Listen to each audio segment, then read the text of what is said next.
you hate the thought of working past 55 or 60? Do you hate not being able to live the life you deserve today? Do you hate not knowing what your financial future looks like? It's time to stop doing what you hate. Here's your host, Mr. Harold Green. Aloha and welcome everyone. By now we're probably a few weeks into the new year and hopefully it's going really well for you. And I'm super excited for the new year and all the new things that it's going to bring. And it's just really a super excited time around New Year's. Now, I'm sure you've made your New Year's resolutions and hopefully you will be able to see them through. But for me, I stopped making New Year's resolutions because I just couldn't keep them, to be honest. Things would always pop up and, kick me off track. So what I did was every time I realized something needed to change in my life, I took some time out. I took a day off and just thought through what I needed to do and put myself on a path to just making some simple progress in that area every single week. And that's how I built Rapid Retire. It was a week by week, month by month, and year by year. Now, you may be saying, Harold, I can't afford to take time off or take a day off. And I understand that. And when I ask clients to come in for their checkup, some of them tell me just that. Right now, I just can't afford to take time off. So I'm open on Saturdays just because I understand how they feel. And I've been there. So even if you can't take a day off, you still have days off, right? You don't work 7 days a week and hopefully you don't. It's just a matter of how and where you're investing your time and your talents. Let's get into today's show. Don't be stupid, save for retirement. A very wise man once said, when you waste your time and talents, you're investing in a future of poverty. Let me say that again. When you waste your time and talents, you are investing in a future of poverty. Now I'm going to go back up for a second and change my show title because I don't think it should be Don't Be Stupid, Save for Retirement. I think it's Don't Be Stupid, Invest Wisely for Retirement. Why? You see, I think there's a very big difference between saving and investing for retirement. And I'm sure you know that, but why do mostly everyone say, how much are you saving for retirement? Or are you saving for retirement? Now, the grand difference is investments have a certain level of risk. Saving money also has a level of risk, but it's extremely low. Now, if your investments lose money, you may or not get that back, right? Depending on if you hold it or when you sell it, it just all depends. The only way you lose your savings is if someone steals it or the bank goes under. Now, if the bank goes under, your money is insured up to a certain amount. So you get the point, right? It's all about the level of risk. And on my next show, I'm going to talk about how investing is so easy, even a monkey can do it. All right, it's that time again. So 1, 2, 3, let's get it. Now, last time I talked about the percentage of people who won't have what they need to last them throughout their retirement. It was roughly 97%. That's a big number. Why is it that? Why is that? Why is it that only 97% of the people or 3% of the people in this country has enough while the other 97% don't? When I was presenting on paying for college, I would send out this invite to invite parents to come and attend, a dinner function that we had. And I would speak on saving for college and all the different things that people go through when faced with paying for college. And the title on the invite went like this: 73% of parents say that sending their kids to college was more important than saving for retirement, but they had no plan to pay for it. Now, if something was that important, shouldn't a person have some kind of plan to pay for it? It's like taking a road trip across America with no navigation system. Now, let me give you a piece of fiduciary advice that's going to save your life. Your financial plan is your navigation system. It will keep you on track. And when things present themselves, things come up or people bring things your way and you get confused, you're not sure what to do, always go back to your plan. Now, that's a big problem because a lot of people don't have a plan. They have ideas. They have ideas on how they're going to save or invest for retirement. They have ideas on how they're going to do certain things, but they don't have a step-by-step plan that's guaranteed to work every single time with little to no risk. All right. And we'll talk about some of that a little bit later on, but we all know that retirement is important. But many people, they just simply, they don't have a plan to pay for it. And I watch TV. I read the internet just like everybody else do. I consume information, and I heard something from one of the talking heads on an investment show that I was watching. I think it was last night. And they said roughly 40% of Americans have less than $400 in the bank. Wow. What? My ex-coworker from Memphis, he had this funny saying, and, every time something would be weird or strange or not going a certain way, he would say, "What y'all doing out there, man?" It's just slang term, but the economy is supposed to be booming, right? Unemployment is supposed to be at an all-time high, all-time low, right? But the numbers are true, but what it doesn't consider is the number of crappy jobs that have been created. So a lot of people, quite frankly, are underemployed. They're working 2, 3, sometimes 4 jobs, depending on, how bad things are for them. So number one, why people don't have enough to retire on is they just don't make enough to pay their bills and to put money away. A lot of people in this country are still living paycheck to paycheck. They keep finding themselves stuck in a vicious cycle of just trying to make ends meet. Now, to be honest, I don't think this is you, my listener, but if it is, I have some good news for you. Things, to be honest with you, they don't have to stay this way.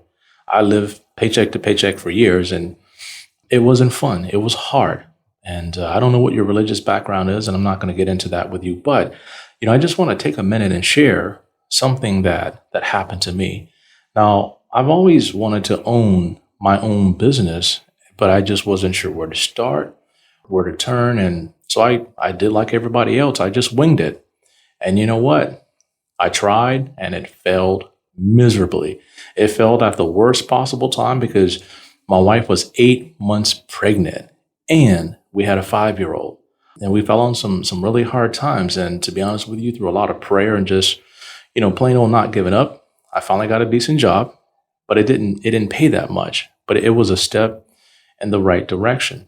And so once I got that job, I started to set some goals. And then as a side note, now I live in a place that I used to drive by quite often when I worked that job. I would go on outside sales calls, and I would go visit clients in their homes when I worked for this company. And I would go to some really nice houses. And, the next thing you know, I just began to look at that. And I got that in my head that, maybe someday I too could live there.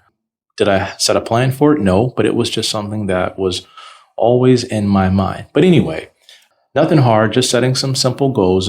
Or before I knew it, my mind began to do some crazy things. My mind started leading me to things and places that would help me achieve my goals.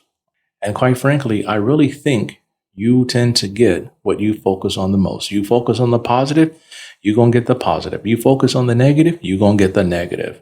And so one Friday morning before work, I used to have this ritual that, I would get up very early in the morning, and I would go and, do some Bible study and just kind of, focus my mind on, things of the day, things of work, my future, where I wanted to be. I was in my early 20s still. And throughout that process, my mind simply led me to a Bible study hosted by a very successful businessman here in Hawaii. And this Bible study was held outdoors in a park where homeless people slept. So I was like, okay, this is going to be interesting. We got homeless people laying around here and there, but, I got some goals, and I just want to see what this is all about. Now, I'm not sure how it's going to help me at this point, but I went there anyway. I attended. Some really nice folks was there. And what I heard, it didn't come from the speaker, but from a lawyer who was there. And it was after everything was over, and we're just kind of out there hanging around, mingling. And she said, the first step in getting anywhere financially is counting the cost or creating a budget. Have you sat down and figured out a budget, what goes in and what goes out? And I said, no. I mean, we don't make a lot of money, so we know what goes in, what goes out, and it's just not enough. And she said, well, you're going to have to sit down and put that down on paper. And so, again, I knew about budgeting, but more importantly, this was about being accountable for every single dime that came in to my wallet and out of my wallet. The bottom line is that I had to stop being lazy and pretending like I didn't know any better, because I did. Essentially, where I was in my life at that point, it was my own fault. So long story short, my wife and I, we did it. We sat down and we started budgeting. I didn't like it because it exposed areas in my financial life where I was simply being stupid. So I had to humble myself, and we kept at it. And before I knew it, I had started another business that also ended up failing.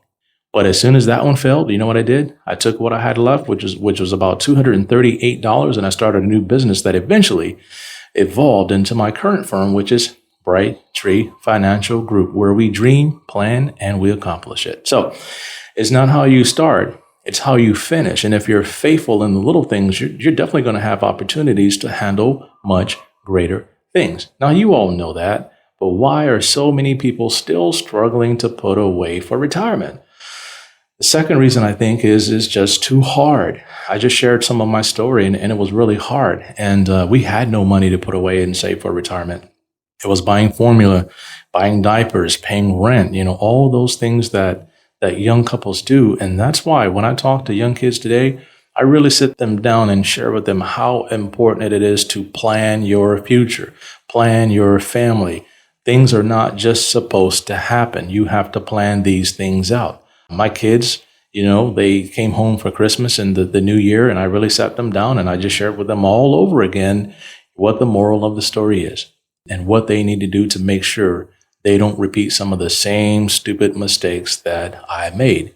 And number 3, people can't save or put away for retirement because they just simply make bad financial choices. Now, along my journey, I've made some bad financial choices and some very bad investments, from the type of cars I bought to the places we lived. And I've always been a big dreamer, but I've been a big dreamer without having, the solid plans to help me, achieve those dreams in the right way.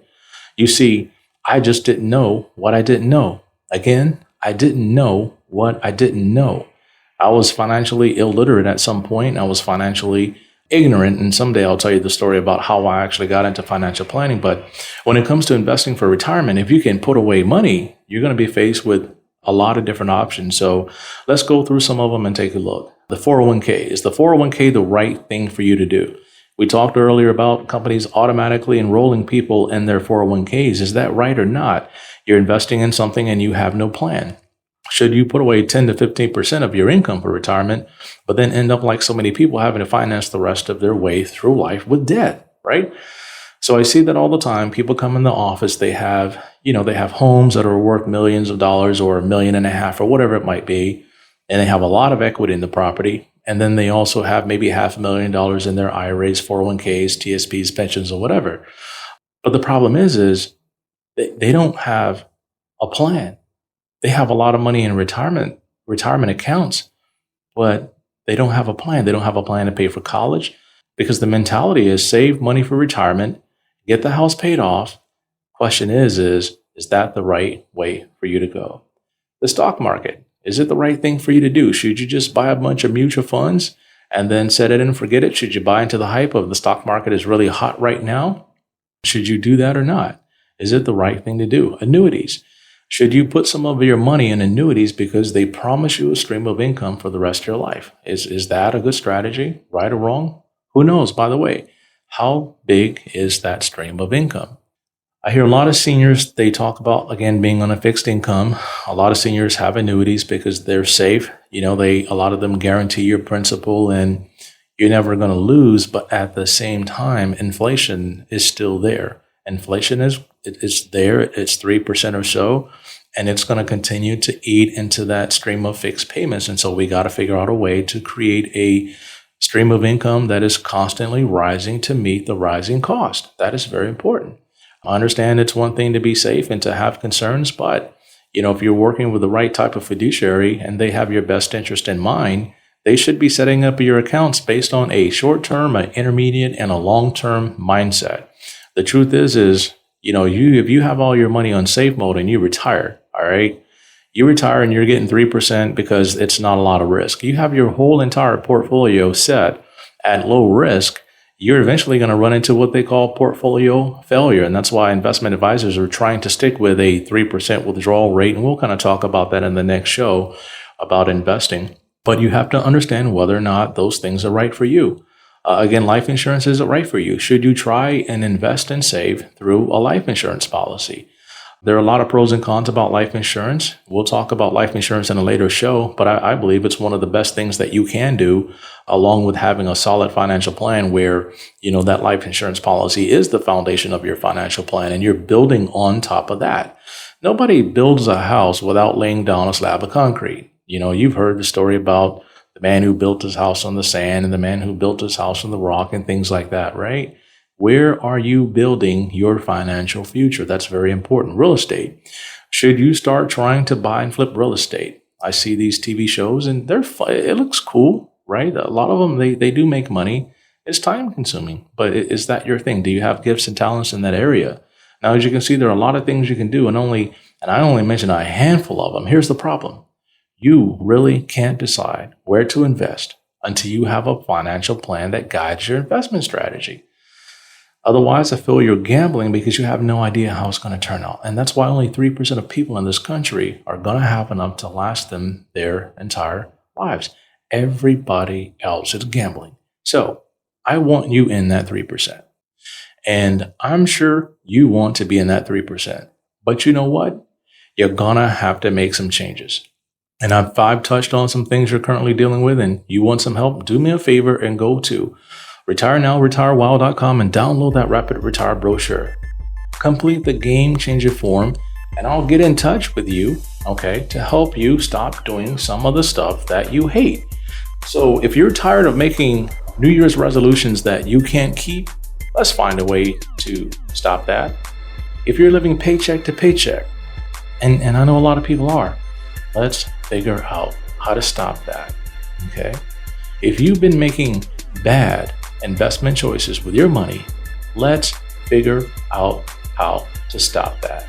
Now, in using Rapid Retire, there can be no guarantees made that you will be in a position to retire 7 to 10 years sooner or any specific period of time. Results of the program will vary, and past performance is no guarantee of future results. All investments, including real estate, are speculative in nature and involve substantial risk of loss. We encourage our investors to invest carefully. We encourage our investors to get personal advice from their own professional investment advisor and to make independent investigations before acting on any information published in our shows. Until next time, 1, 2, 3, let's get it.